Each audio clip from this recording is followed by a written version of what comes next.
right, so we've been in the midst of a series entitled Too Blessed to Be What? When I tell you, man, I haven't gotten this many inboxes, bro, in a long time. People have been inboxing me saying, hey, you blessed me Sunday. Like there were parts of me that was hurt that I didn't really even know was still hurt, that I had placed in my heart where I was still somewhat bitter, and the Lord began to deal with me on that. Hear me, one person inboxed me and said, Pastor Mike, to hear you admit that you had seasons of your life where you were bitter, freed me to admit that there were seasons of my life where I was struggling with some stuff. And I hope you handle this. I said this last week. Some people let what happened to them become what grows in them. But when God's hand is truly on your life, you reach a point where you can say, I've been through too much grace to stay stuck in old grudges. I'm going to say this and only 7 of y'all are going to receive it. There's some blessings coming with my name on it. 7 of y'all should have shouted, I received that. I can't stay stuck. Please, if you don't put nothing in your notes, write that bold. I can't stay stuck in old conversations, stuck in what happened 7 years ago, stuck in the pain of my past, stuck in the rejection of my past, stuck in the seasons of loneliness that I endured. Hear me when I say this, God has something so special in store for you, but if we don't deal with the places of our life where we've developed bitterness, it's going to block our blessings. And as a pastor, I don't know how to be anything other than myself. I don't know how to preach in a preacher's voice. I just preach in the regular voice I talk in. I don't know how to portray myself as something that I'm not. I only know how to use transparency and be myself authentically. And as a pastor, as a man of God, as anointed as I am, as much as I love God, I am also bold enough to say I've had seasons of my life where I was bitter. Now let me free you. And I'm not talking about 20 years ago. No, I've had seasons of my life where I was bitter 6 months ago, 8 months ago, 9 months ago, a year ago. There are things in my life I'm starting to realize now, because at the end of the year, I sit back and I reflect and I make notes and I talk to myself. Okay, well, how did I feel about X, Y, Z? As things happen, you might want to steal this from your pastor. As I go through things in the year, I got a note in my phone where when something happens that hurts me, I make a note. And at the end of the year, I go back to my notes and address my pain. So you can't heal what ain't been diagnosed. So no, literally, I've been going through my notes in my phone like, that hurt. that took something out of me. Man, I can see where I got a little bit more guarded here. Why, PMJ? Hope you catch this, because bitterness is discipleship in reverse. Bitterness is discipleship in reverse. Discipleship makes you more like Christ, while bitterness makes you more like your wounds. One makes you heal while the other makes you hide. That's critical. And what I'm telling you is you are in a season of your life where you have to heal. I'm gonna say that again. You have to heal. I want you to hear me because I'm being very intentional when I say this. I'm not saying you need to heal. I am saying you have to heal. There are doors that God is opening for you in 2026 that the broken you gonna blow. You got to heal so you can be all that God has called you to be. I told you that bitterness is an infection, not an emotion. People think bitterness is a feeling. It's not. It was happened when a wound never fully heals. Bitterness is what happens when a wound never fully heals. And that's what I'm trying to get us to do. The boldness to deal with the areas of our lives that haven't fully healed. And I told you, bitterness spreads through your thoughts, settles in your identity, and starts speaking in your voice. It will cause you to sabotage relationships, misread love, and mistrust blessings. That's critical, Pastor Mike. Why is that important? Because bitterness turns self-defense into self-destruction. Michael, bitterness turns self-defense into self-destruction. No, you will think you're protecting yourself and don't realize you're hurting yourself. I got an inbox this week from a brother. He said, Pastor Mike, I sat in my room all day, man, just thinking about the stuff you preach. He said, it didn't hit me. I had 2 friends hit me and say, man, he said, I apologize to my friends because I said, hey, man, there's some place in my life where I had blind spots. I didn't realize I was still hurt. I was keeping people off. They said, man, we wanted to help you. But you so defensive, and every time we try to jump in and help, you get so aggressive that we didn't even know if we had a right to jump in and help. So because you're so defensive, we don't even know if we can help you. But then he's sitting at home like they don't even love me enough to help. Not realizing it was his own bitterness and his own self-defense that was blocking his blessing. I'm gonna say this, only 3 of y'all gonna catch it. 2 of y'all may have church with me when I say this. I gotta heal because there are blessings looking for me. I'm in the wrong church. I'm gonna say it again, and 3 of y'all gonna receive that. I have to heal because there are blessings that are looking for me. I can't walk around upset. I can't walk around mad. I can't be worried about if this person gonna be a snake or a liar. I can't worry about if they gonna betray me or play me. God got me. I am too blessed to be walking around dealing with life by myself because I never dealt with the pieces of me that have not healed. I'm gonna say this, blessings are looking for me. You ought to just speak that over your own life right there. You ought to just lay hands on your own heart and say, blessings are looking for me. No, you out here stressing out trying to find opportunities and don't even realize when you heal, those opportunities are about to chase you down. Blessings are looking for you. And I told you that bitterness is a blessing blocker. It makes you blind. It causes you to see everything, pause, parenthetically digress, and everyone wrong. That's what bitterness does. It causes you to see everything and everyone wrong. That's why you got to heal. Because you are looking at certain people as enemies who are really a blessing and looking at people who you think are blessing who are really enemies. Bitterness got you trauma bonding with people who will never help you and running from people who will actually heal you. Bitterness got you in stuff that you should not even be in. Hear me when I say this, man. So hear me, blessings are looking for me. And that's where we find ourselves in today's text. In 2 Samuel chapter 9, verse 1, David comes and it's on the screen. It says, is anyone, this can preach, in Saul's family still alive, anyone to whom I can show kindness for Jonathan's sake? I think I'm gonna preach right here, then teach the rest of the day. Is there anyone, go back, moving too quick. Is anyone alive in Saul's family, anyone to whom I can show kindness for Jonathan's sake? Are you taking notes right here? In your notes, I want you to write this, Saul's family. Saul's family. I want you to put that in your notes. Saul's family. So if you're taking notes, and I love the way you guys are taking notes, I want you to write it like this. Put Saul's family. Put that right there in your notes. Saul's family. Draw a line under Saul's family. Under Saul's family, write Saul.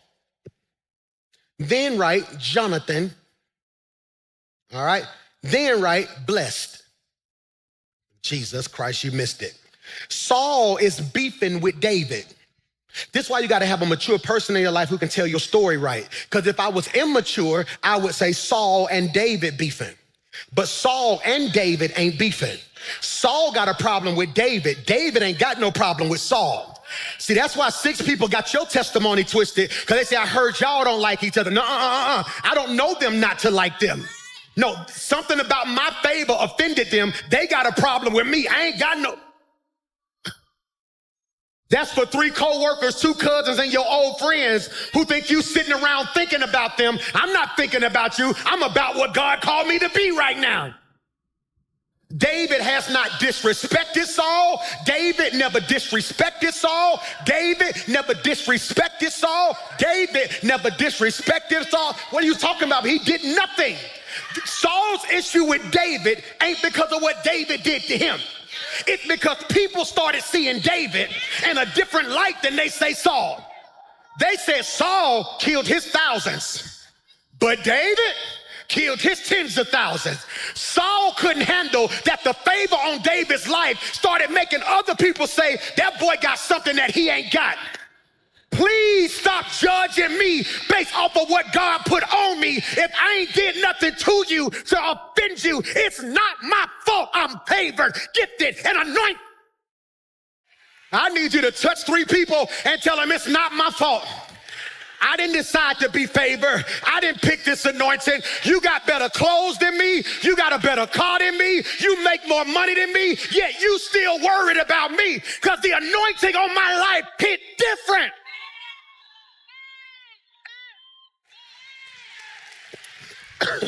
Saul David ain't did nothing but honored Saul. David come in Saul's presence. He started worshiping, playing his harp, trying to help him. David worshiping. Saul picks out a spear, throws the spear at David.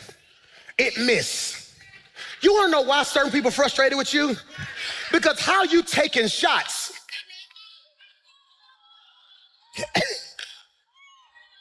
and they miss. See, some of y'all spend too much time throwing shots back. No, the greatest thing you can do to somebody throwing shots at you is to live your life in a way that show them it missed. I don't know who I'm preaching to. All the super saved folks, you can sit still. But if it's some stuff that's missed you, you ought to just bust a 360 and say, it missed.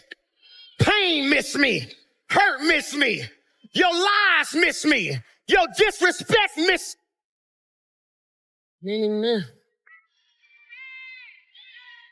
David is anointed, and David ain't did nothing to nobody.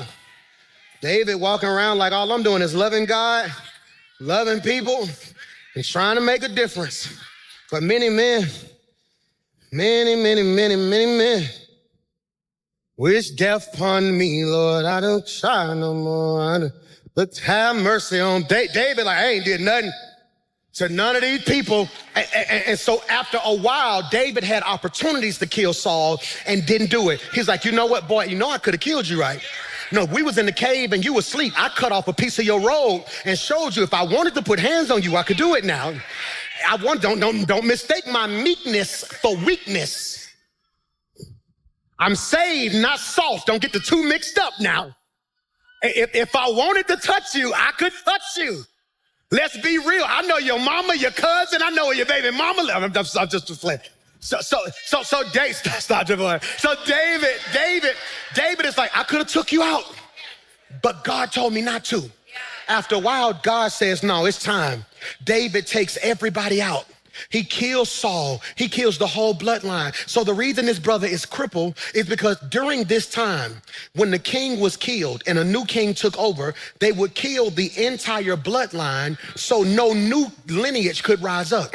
It's almost like somebody taking over my kingdom. They would go take out all my sons because they didn't want none of them. They wouldn't just take out Xander and Michael and Mason. They would even take out my 8-year-old because in 15 years he can come back.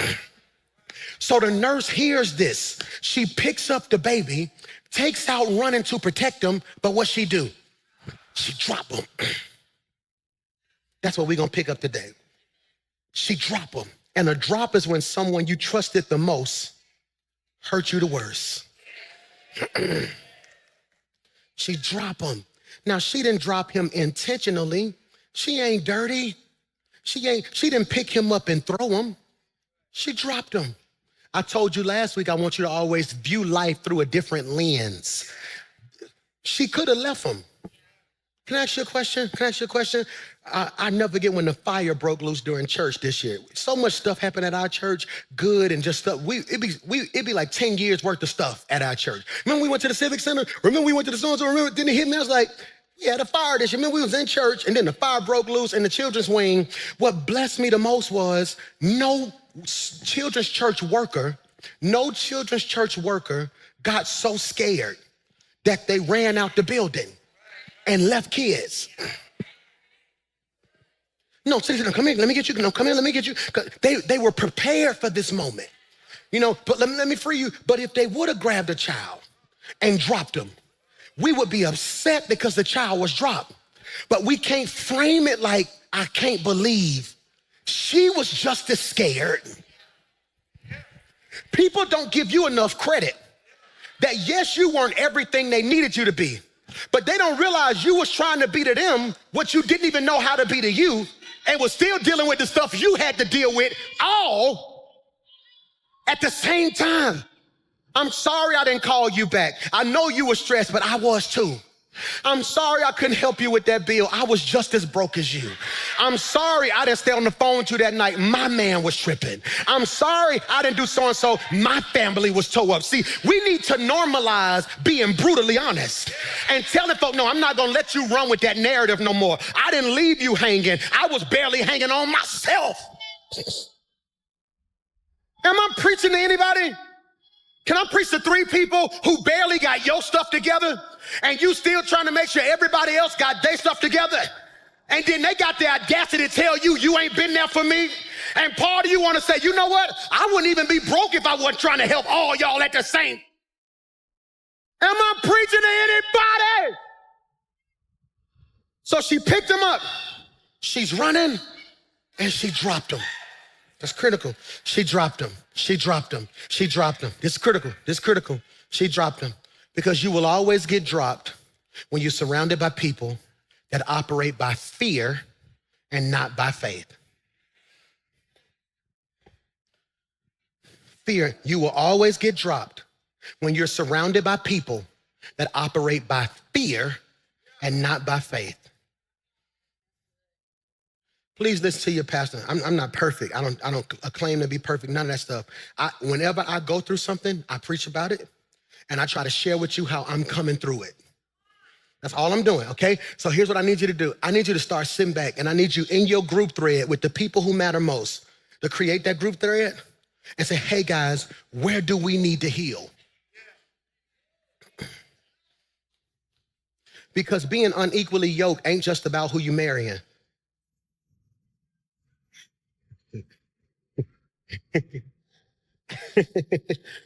No. So let me free you, okay? Let's say y'all in a circle, and 2 of y'all coming to church, and 2 of y'all dealing with y'all bitterness, but then the other 3 want to address their issues.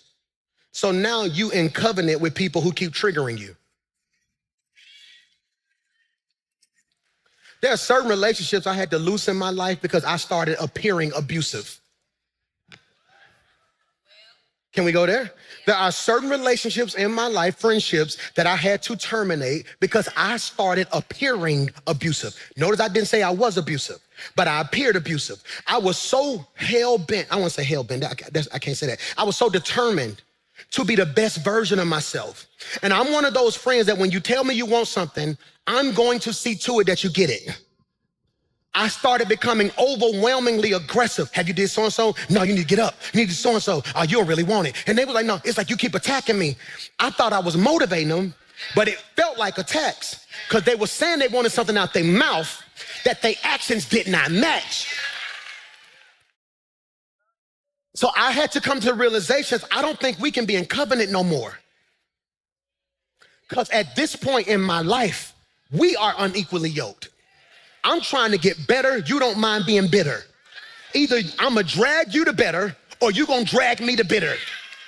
And because of the way my heart's set up, I'm not gonna drag you to better because a part of me has survivor's remorse where whenever God does something good in my life, I try my best to dummy it down so we all can feel like he did it for us, when in actuality, he just did it for me.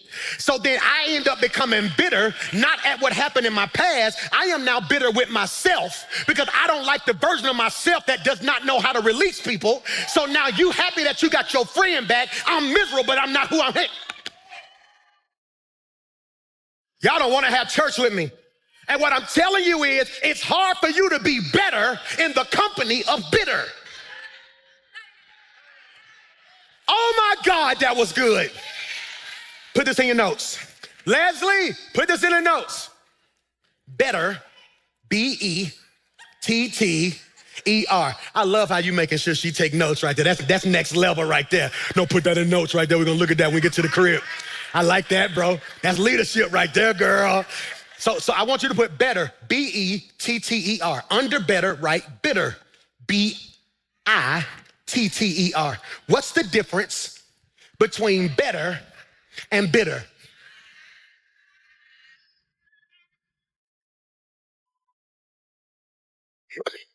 As long as it's always about you, you're gonna stay where you at. I don't like it. I don't feel like it. I don't understand. I don't want it. I shouldn't have to feel.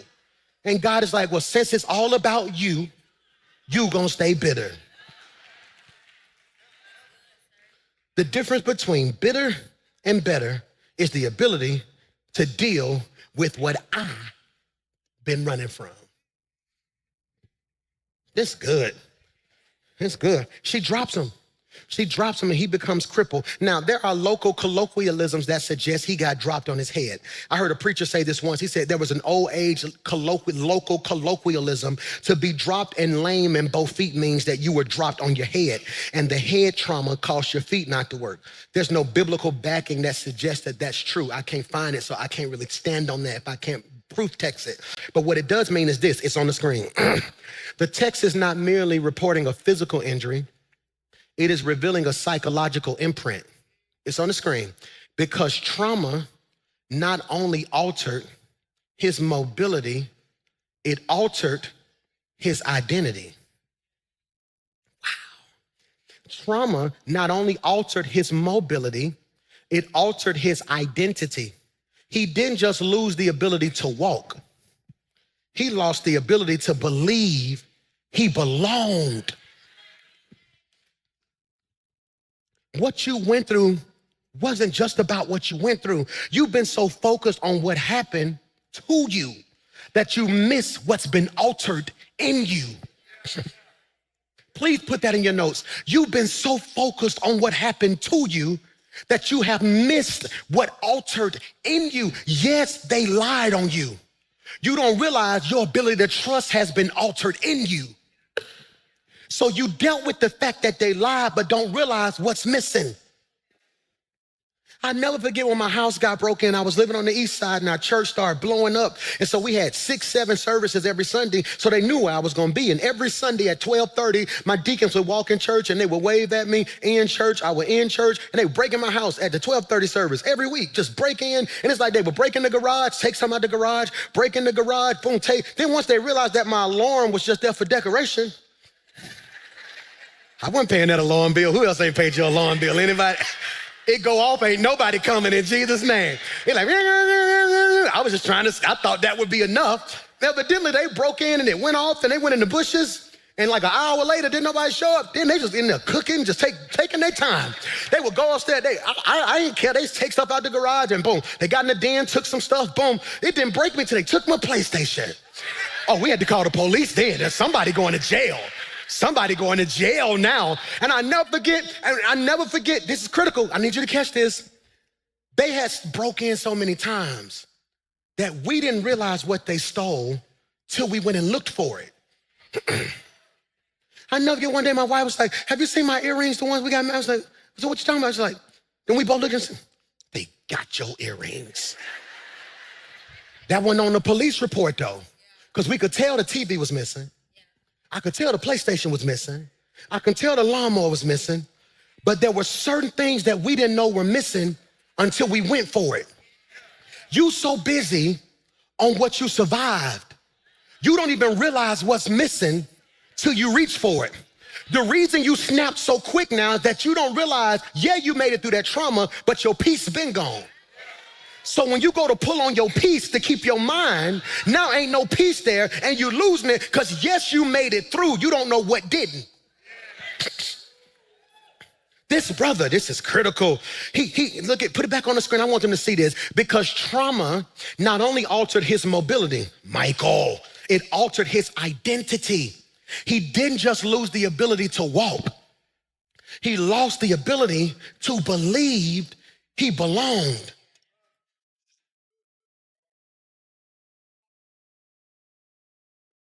What I'm gonna say is gonna feel simplistic in nature, but for some reason, when I say it, if you hear me with your spiritual ear, something in your spirit finna click. I belong. I'm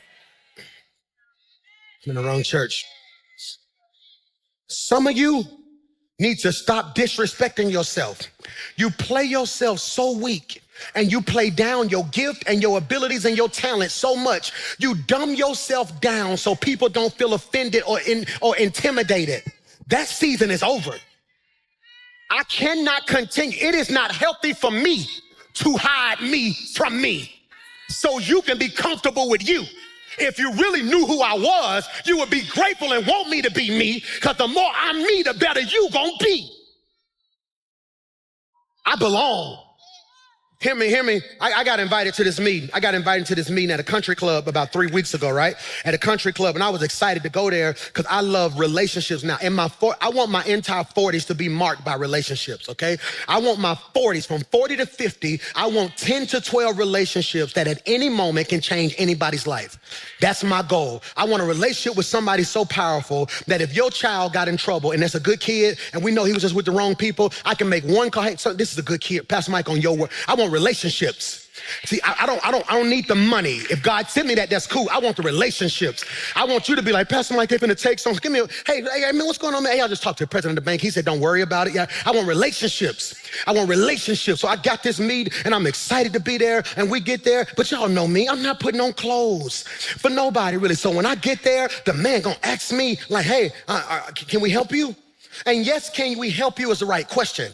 But it was the spirit behind the can we help. It was the, can we help you? It wasn't a, hey, can we help you?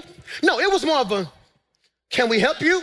He made me look at me like, I was like, no, I'm good. We good. Are you here to meet somebody? I said, yeah, yeah. He was like, all right, cool. Have you dined with us before? I was like, no. Like, so cool. So who you here to meet? I said, why are you asking me all these questions? He's like, sir, we're just trying to see. Then my friend walked up, hey, Michael, how's it going? He gave me the good handshake. The other guy gave me the good handshake. And he's like, oh, okay, we're just gonna get you guys seated. And I said, no, I said, he was treating me because of what I had on, like I ain't belong. I said, I ain't trying to be funny. He's like, well, you know, everybody here normally has the khaki pants, white shirt, blue blazer. I said, well, I got on a jogging suit. Don't think I don't belong because I don't look like you. See, some of you finna be really hard to deal with because you've allowed people to keep you out of places you should be in because you didn't think you belong. Well, I don't really come from a family like that. Well, I ain't really got the money to know. Who asked you that? I never forget in the Bible when Jesus rose up on a brother who was lame, he said, do you wish, Michael, to be made whole? Do you wish, Michael, to be made whole? He said, no, I'm asking you one question. Do you want it or do you not? And I'm gonna separate the real from the fake right here because I am done walking in rooms like I'm grateful to be there. I belong in this room. Why should I have to walk in here smiling like I'm grateful? You don't know the work I put in. You don't know the sacrifice I put in. And you don't know who my God is. I need you to touch 5 people and tell them I belong. I belong at big tables. I belong in neighborhoods with gates. I belong at certain banks with certain amounts. I belong on certain levels. God did not bring me this far just to bring me this far. I am the righteousness of God. I belong.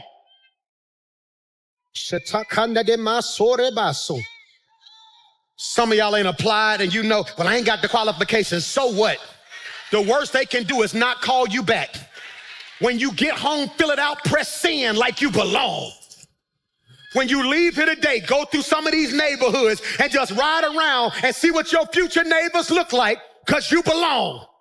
The dealership closed anyway. Just pull up at the dealership today, go up under the thing and just walk around and touch it and say, I belong in this right here. You ought to just tell your neighbor right now, you are too blessed. You are too gifted. You are too favored. You are too anointed. You are too kind. You are too respectful. You are too blessed to be bitter. I belong.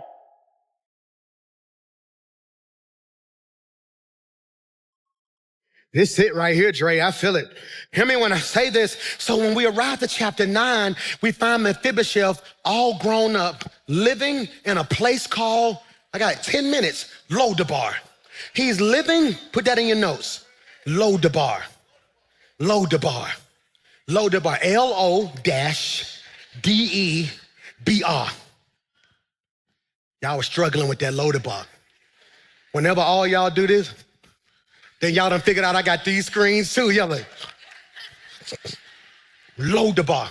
He's living in Lodabar. Put this in your notes. Because Lodabar isn't just where he lived, it's where he survived. Why is that important, PMJ? Because this isn't a random detail. It's revelation through geography.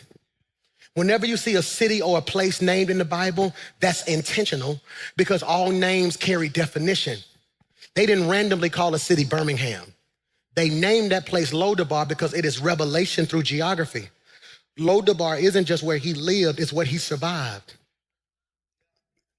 All right. Say that better, Mike. A lot about who you are would change if you understood. So I'm so grateful. I'm from Ansley, 1501 51st Street. I love Ansley. Hear me when I say this. We left Ansley when I went to the seventh grade. Up until then, I was Green Acres, Central Park Elementary, Green Acres Middle School. I love being from Ansley, okay? Hear me when I say this. I hope you catch this. Ansley is not just where I lived, it's where I survived. Because a lot of my friends didn't. You see, a lot of them locked up. I know a lot of them who died. That's why when they see me, they be like, boy, we so proud of you. Because it ain't just where I lived, it's where I survived. So I want you to think about where you come from. You didn't just live there, this revelation. It's where I survived. What is Lodabar? Put this in your notes. Lodabar translates in the Hebrew to mean no pasture, no word. No pasture, no word. So think about this. Mephibosheth is the heir to the throne living in Lodabar. He should have a feast, but he's at a place with no food. He should be honored as a king, but he's in a place of no honor. No pasture, no word. Lodabar. Lodabar. Some of your relationships are Lodabar.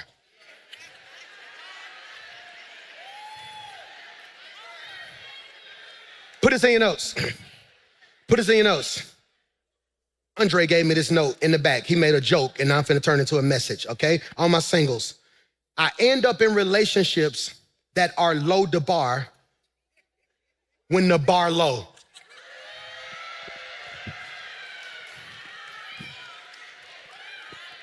When the bar low. No, it represents no vegetation, no growth, no communication, no promise. In Lodabar, everybody walking around defeated. In Lodabar, ain't nobody communicating because don't nobody want to be there. If you get food, they gonna kill you for it. So he ain't just in a place of no pasture. This is crazy. Go back a slide for me if you don't mind. There it is. Thank you so much. Go back. There it is. Right there. Go. No, you're good. Go back forward. Lodabar means no pasture, no what? No word. I had somebody tell me, they said, Pastor Mike, man, I like coming to your church. I ain't got it all together yet. I ain't ready to be no, whoop de whoop. He said, but that's what he said to me. I love it. He's like, hey, I ain't trying to be no like whoop de whoop. All I'm saying is like, when I do come with my girl, you be saying some real stuff. I appreciate that. I told him, I said, can I free you real quickly? He's like, yeah. I said, even if you ain't got it all together and you still ain't even done doing what you're doing, at least you at a place where you're getting word. Put this in your notes. Word equals seed. Eventually, it's going to grow.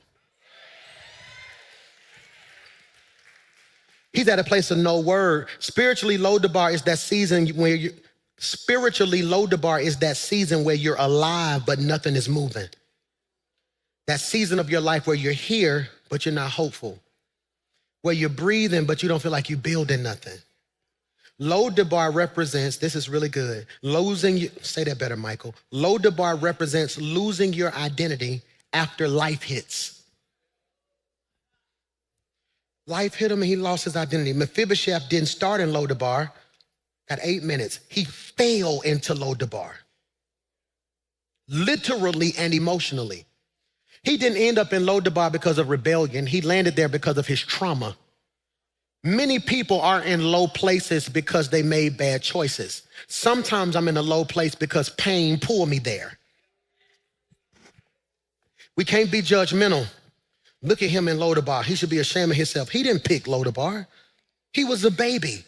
He got dropped and some kind of way ended up there. Put this in your notes. We're going to talk about this at some point. I don't know if I'm going to start a special Bible study based off it or we're going to figure it out. I want you to put this line in your notes. Pain picks. PAINPICKS, pain picks. I wonder if we sat down and examined your life, how many decisions pain picked? That's why you shouldn't even be mad about some of the people you dated in your past. That was a pain pick. You were hurting and you had just dealt with some trauma you never fully healed, and a part of you just didn't want to be by yourself, and pain said you needed somebody. Yep. I'll never forget, we was going through one of the roughest seasons of our life. Bro, we ain't have nothing. Just broke as all get out. The church was exploding, but I've never been a money person. You know, so you don't even realize, maybe up until about 6 years ago, really wasn't even getting a real salary for it. I would always give it back. I'm gonna pay this bill, pay this person. So we struggling, kids struggling. 2019, didn't even have money for Christmas. The leaders came together and gave me like $3,000 or $4,000. Remember that, Miss Jessica? Y'all got my Christmas. That was 2019. Big had just dropped. I ain't have nothing. I've never been a money person. I've always said, man, bless them, give them, God got me. You got me? So they came together behind my back, her Tiffany Ray, and they kind of got me some Christmas money. I'm crying like a baby because I ain't want to say nothing. I ain't want them to look down on me, but I really had good people in my life. But pain sometimes will make you think you don't want to be embarrassed, but I still wasn't going to be one of them preachers who was all about money, money, money, money. And I randomly go to a dealership, right? Go to a dealership, I walk in, they lose it. Pastor Mike, I'm like, man, what's up, man? Oh my God, he run get the general manager. She walk out, oh my God, Pastor Mike, we know, what you want? I was like, oh man, I don't know, man. I was looking at that Camaro right there. That's this true story. I'm like, man, that Camaro, was it a Camaro? I said, man, that Camaro, crazy, the black on black. I said, you just took it off the truck. He's like, that's fresh out. I'll tell you what, Pastor Mike good for it. Go ahead and get started paperwork. If Pastor Mike wanted a Camaro, let him get a Camaro. I'm like, y'all gonna run the credit? I'm like, y'all gonna, he's like, no, we ain't, Pastor Mike, we know you guys, don't worry about that. So now I'm on the phone, hey, they finna give me a car, I ain't gotta put my credit in. So this is a true story. I go, boom. Next thing I know, I pull back up at the office at church. Everybody come outside. Oh! I had a black Camaro, had never been drove. They looking at me like, how you get the Camaro? I said, I went into the dealership. The lady was like, you Pastor Mike, we know you good for it. All I did was sign my name and boom, just left. I pull up at home, baby, look at the Camaro. She's like, wait, whoa.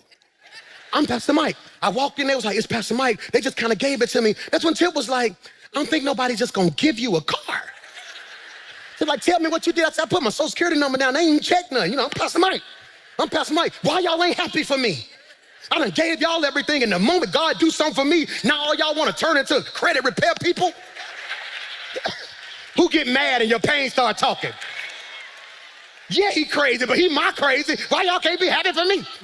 So all of a sudden, I'm telling my wife, you need to be happy. God opening doors. We ain't got none, yada, yada, yada. Then all of a sudden, a bill came. That note was like $1,200, $1,300 a month. It was like the worst interest ever. I'm sitting there, I'm like, ooh. So I'm calling, hey man, we're gonna have to bring this back. Like, they're like, you can't just bring it back. It's been longer than 30 days, you can't just bring it back. So now this 888 number calling me. Who know what that 888 number is? Anybody know that 888 number? Come on, be honest with me now. So now 888 calling my phone. I ain't never had an 888 number. I'm like, hey, hello, is this Michael McCoy? Yeah, this is Mike. I'm Pastor Mike. How you doing? Yeah, we want to call you in regards to that black Camaro that you have. No, so now here it is. Now I'm having to put the car at somebody's house. That car is kicking my... Did y'all miss the part of the sermon where I said from Inslee? I know what to do now. I know it. Don't let Valleydale fool you. I know what to do now. So now I done put the car at my mama's house. I'm trying to do X, Y, Z. We trying to figure it out. I think I end up selling the car. Something like, but hear me when I say this. That car kicked my butt. And you wanna know what I realized now at 40? Pain picked it. I ain't have nothing. So part of me wanted to at least look. I had started listening to people say, oh, you Pastor Mike. Oh, you Pastor Mike. So I started feeling like I needed something that made me look and feel like Pastor Mike. Till the bill came. I don't wanna be him no more. Who don't wanna be grown no more? Throw your hand up. I'd gladly go back to my mama's house right now. Why is that important, Pastor Mike? Put this in your notes. Because the enemy loves to convince gifted people that a traumatic chapter should define their whole story. That's what he wants you to do. He wants your pain to pick. He wants to convince you that this chapter of your life defines the whole story of your life. That's critical, wounded and all. So look at this happen. I'm gonna fast forward. We go to verse 1. So one day David asked, is anybody left? Is anybody left? They said, we got Mephibosheth, but he's crippled in both feet. He's crippled, this can preach, but he's called. He's crippled, but he's called. He's crippled, but destiny waiting on him. It's critical now. And sometimes being blessed requires you to win with what you got left. His legs don't work, his feet don't work, but he's anointed. He's gifted, he's favored, he's blessed. This is critical now. And look what he tells them in verse 5. So David sent for him and brought him from Machir's home. I'm finna run. He brought him from Machir. I tell you what, Karan, Grizz, grab T. T gonna be Mephibosheth, okay? Mephibosheth feet don't work. Do me a favor, go. I need you to bring him. Y'all miss y'all shout. Now, I didn't send for him, because if I would have sent for him, I don't know how long it would have took for him to get there. But he said, no, the same folk who was responsible for your trauma gonna have to be responsible for your come up. That's why the same folk who laughed at you in one season gonna have to watch you be blessed in another season. Put scripture on it. He prepares a table before me in the presence of my enemies. And he says, now watch this. He says, so I need y'all to bring him to me, but you got to be careful. Do you got a good grip on him? Do you got a good grip on him? Because hear me, you got to make sure the people in your life are strong enough to carry you in seasons where you ain't got enough strength to carry yourself. I'm not preaching to everybody. Can I preach to 3 of y'all who's always been the strong one, but you had a season in your life where you didn't have the strength to be strong no more, and a part of you was looking like, why won't none of y'all carry me like I carried you? But God said, I'm putting people in your life this year who are gonna be strong enough to carry you through the roughest seasons of your life. I'm not weak. Let me free you. To whom it may concern, they're not weak. They are not lazy. They are not selfless. They're just in a season where they don't have the strength to carry themselves. He's crippled where? Not in his legs. He's crippled in his feet. If it was his legs, the Bible would have said it. No, it said he's crippled. When it talked about being pierced in his side, they named a body part. They said they put nails in his hands, they said a body part. They said he's crippled in his feet. No, his legs work. The feet don't. I don't care how strong your legs are. If your feet don't work, you have no stability. I'd rather have strong feet and weak legs than have strong legs and weak feet, because at least I can stand. He's weak. He's weak. Hear me what's gonna happen now. He says, no, I'll tell you what. Put verse 5 on the screen. He says, no, bring him. In verse 5, he says, they brought him. And look at the next verse. The next verse says, he looks at him and says, don't be afraid. I want to free you real quickly. Can y'all bring him here? Do me a favor. Can y'all bring him here? Okay, I want to show you something. I want to show you something. This is what's, y'all good, right here? This is where some of y'all fail. Okay, are y'all still locked in with me? Mephibosheth don't know them. Some of y'all only want to be helped by people you know. What if Mephibosheth would have been like, I don't need to know them the folks who killed my daddy. Them the folk who killed my granddaddy. I ain't got time. I believe Mephibosheth said, what do I got to lose at this point? I'ma die in a dead place, or I will at least die trying to get to a better one. Look what he said. Look what he says. It strings me. He says, I need you to catch this now. He literally says, you got to catch me. He says, don't be afraid. Here's the question I got, and I pray you can receive it.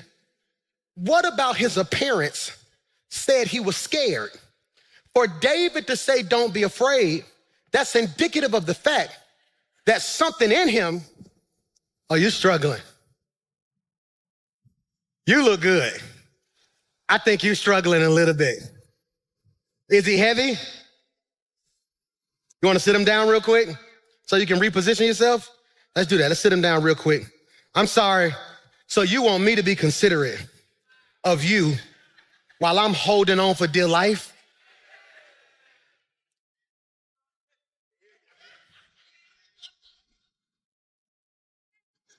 You said you got me, right? So you want me to stop hurting long enough for you to get some more strength.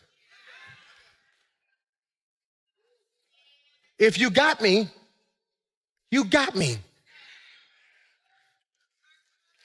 And I wish people in your life understood how heavy they were.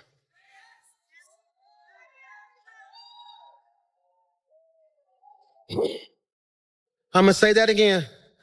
They're carrying him. I wish the people in your life understood how heavy they were. Young people, I know you think your parents, my mama don't do X, Y, Z. You don't know how heavy you are. You don't know how much weight it takes to work a job, pay bills, keep you fresh while you talk crazy. You don't know how heavy it is trying to be to you what nobody was to me. I'm trying to be the best big brother to you that I know to be to you. You don't understand how much it took. Nobody was what I'm being to you. It's heavy. People tell me all the time, I wish I could do what you're doing, PMJ. They don't realize it's heavy.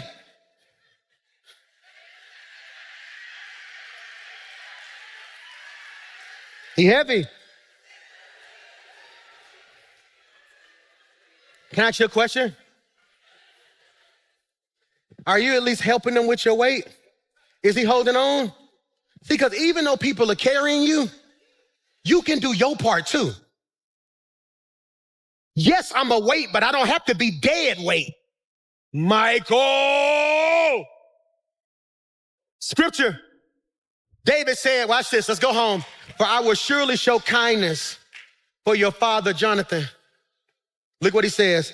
I will restore all the land and you can eat. I tell you what, sit him at the table, at my table. We finna have church by ourselves right here. He said, yeah, I know you living in Lodabar, no pasture, no food, no word. But after today, you're gonna have everything that should have been yours in the first place.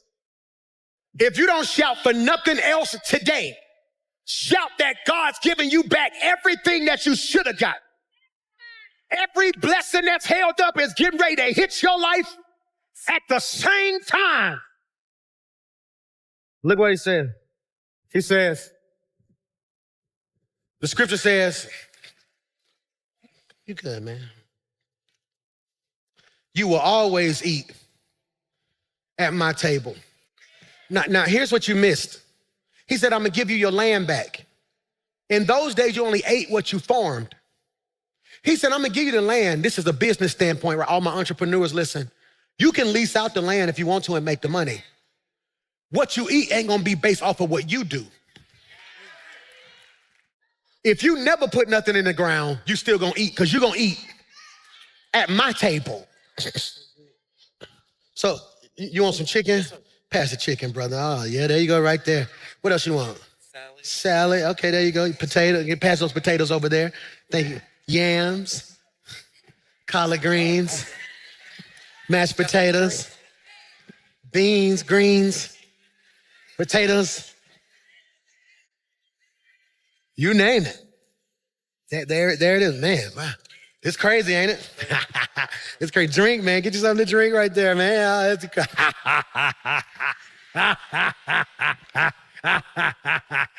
I ask you a question? Does his legs work? Do my feet work? Does his feet work? How you know? The only people who know his feet don't work are the people from his past. When people in his new season walk up to him, they not gonna see his feet. They gonna see where he's seated. And God told me to tell you gotta heal, because the people you about to meet not gonna see you for who you used to be. They gonna see you for who you are about to be. Am I preaching to anybody? So hear me. You ain't gotta walk around down. I'm at the table.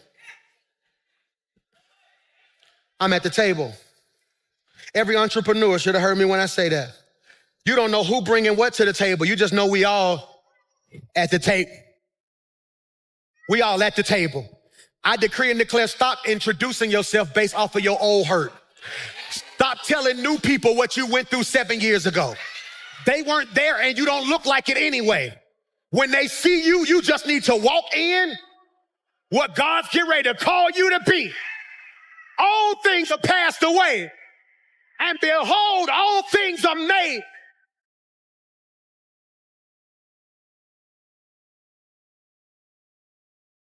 And this is the picture. The only way they're gonna know his feet don't work is if somebody unveil it. Can I free you though? Bro, even if somebody new saw him being carried and wanted to disrespect him, they wouldn't. Because an assault on a king's friends is an assault on him. So back in the day, if you looked at a guard, one of the king's guard, and you pushed him, you got put to death. Because if you touch my people, that means you'll touch me.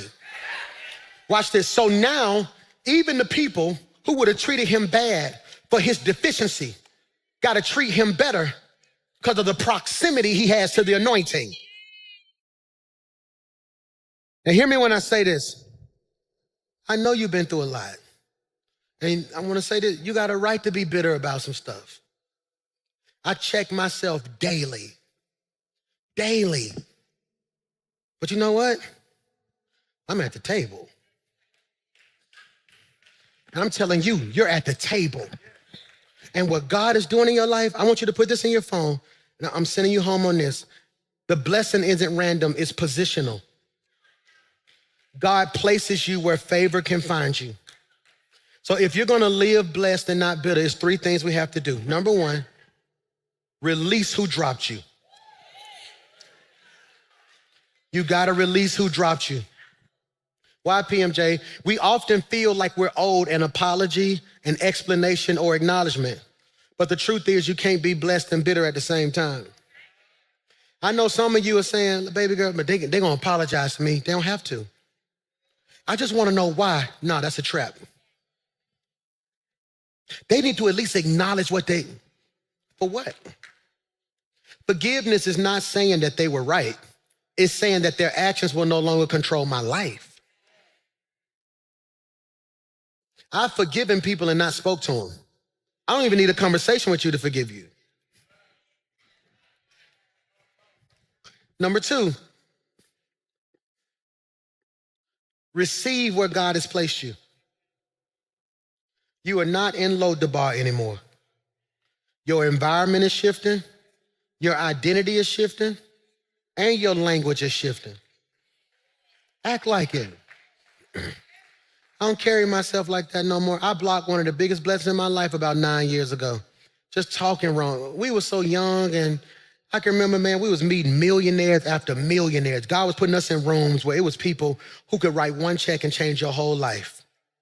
Your whole life.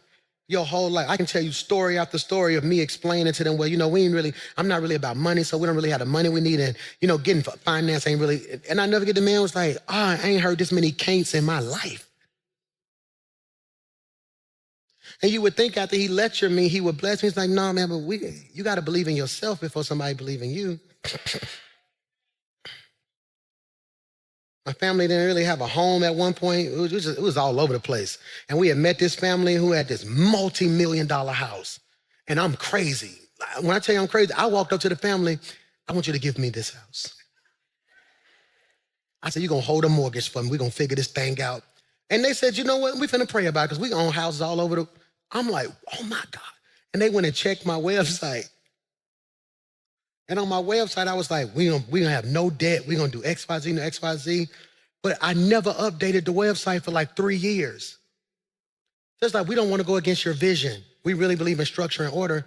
And I couldn't even tell them, like, what it said was that you don't believe in your vision enough to keep your vision up to date. You're carrying yourself like you're in Lodabar.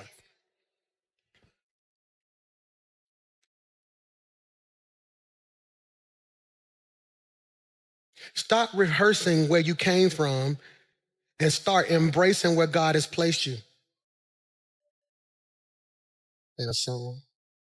Stop rehearsing where you came from and start embracing where God has placed you. That's critical. It's critical. Why? Because you're too blessed to be bitter. Number three, return to the table. Being blessed means choosing restoration over retaliation. Ooh. Healing over hostility. Wholeness over revenge. You belong at the table, not in the memory of what hurt you. Your seat is not based on your condition. Your seat is based on your covenant. Let me end with this note. The drop may have changed how you walk, but the blessing is about to change where you sit.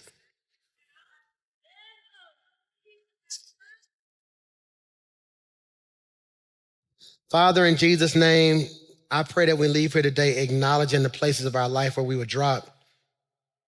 God, I pray that we don't leave here acknowledging the place. I pray that we don't leave here acknowledging the places we were dropped and then feeling sorry about them. But God, something in us to say, you know what, where God has taken me, I'm free from that. I pray that we don't leave here dwelling on it, but we leave here rejoicing. Like, God, you allowed me to survive that. And I thank you for every mountain you brought me over and every valley that you took me through. God, we give you all the honor, glory, and praise in Jesus' name. And everybody said,